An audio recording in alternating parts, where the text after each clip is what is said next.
2023. Those who do not want Osinbajo as president can only accuse him of closeness to God. Osinbajo'S son. Welcome to the news and please subscribe to our channel. To get notified when we post hot juicy news updates, please click on the notification bell.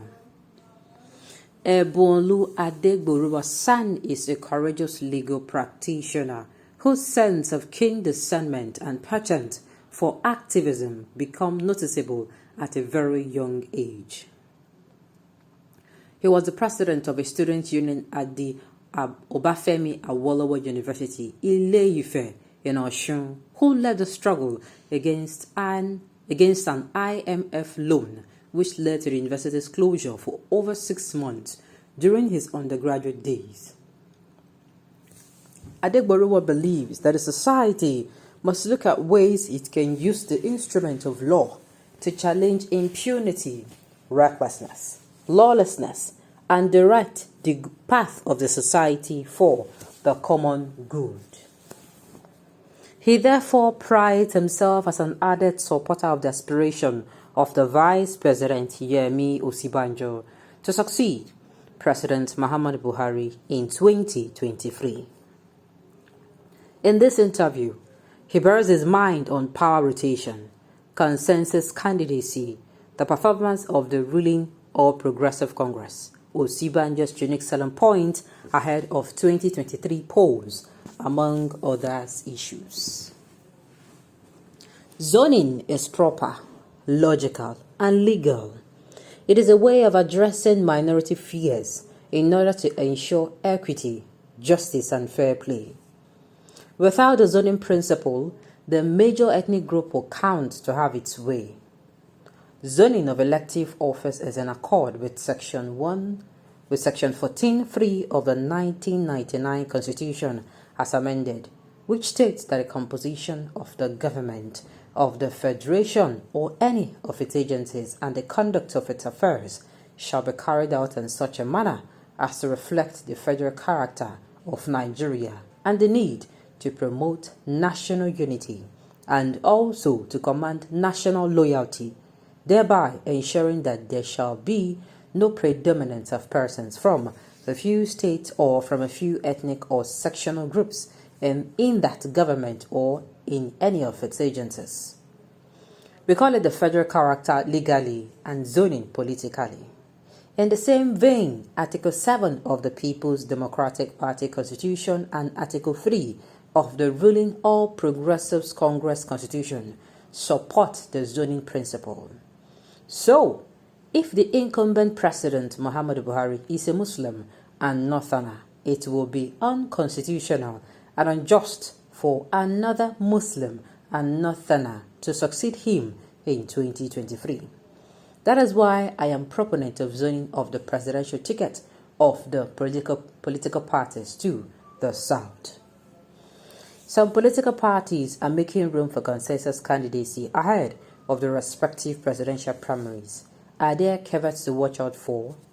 He replied, the guidelines for electoral activities as stated in the Electoral Act 2022 as amended allows for either consensus, direct or indirect primary method of selecting political party flag bearers. Therefore, any of the three methods the party adopts will be proper in the eyes of the law as long as the candidates align with the principles of zoning.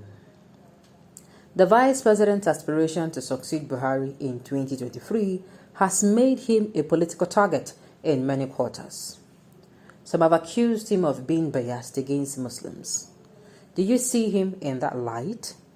He replied, religion still plays a very dominant role in the politics of our nation because we have two major religions, Christianity and Islam.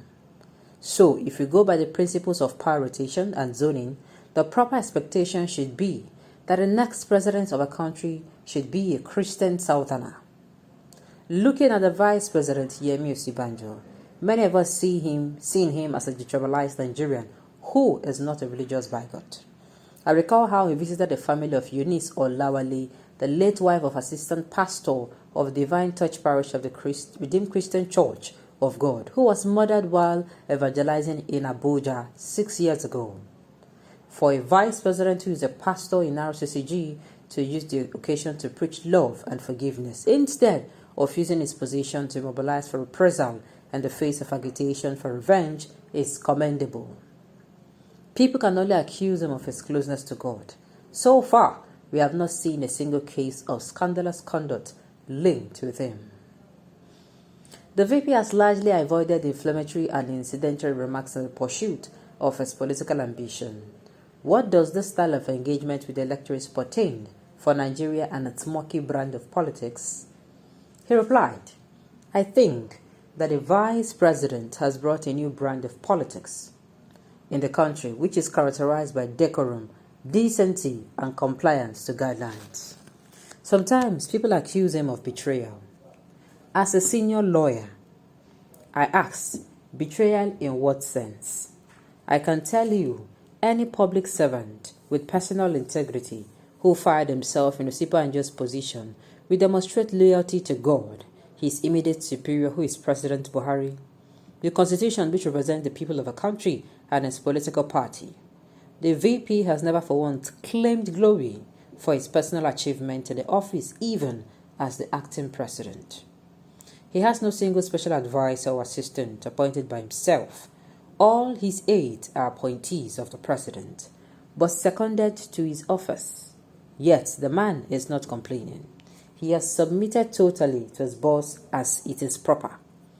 I believe it stands a chance of bringing a light into the way political actors conduct themselves if he is elected the president in 2023. But when they think he should have resigned his position since the government of the day has largely failed to keep its campaign promises of 2015 after nearly 8 years in power, he replied, I join the people who say the ruling APC has failed to adhere to its own manifesto. It is a failure of the party and not the person of the vice president. All the stalwarts of a party, including the governors and the leadership of the National Assembly, should resign and be held responsible for the failure of the APC to keep its campaign promises to Nigerians. It is unfair to single the vice president out.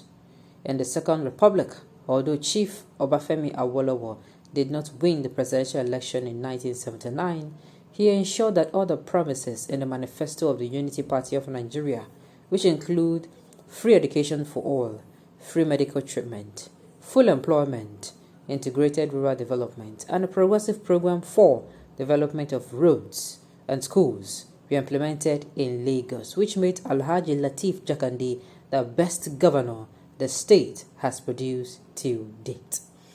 Interesting. On this note, we've come to the end of the news. We say thank you for tuning in to listen.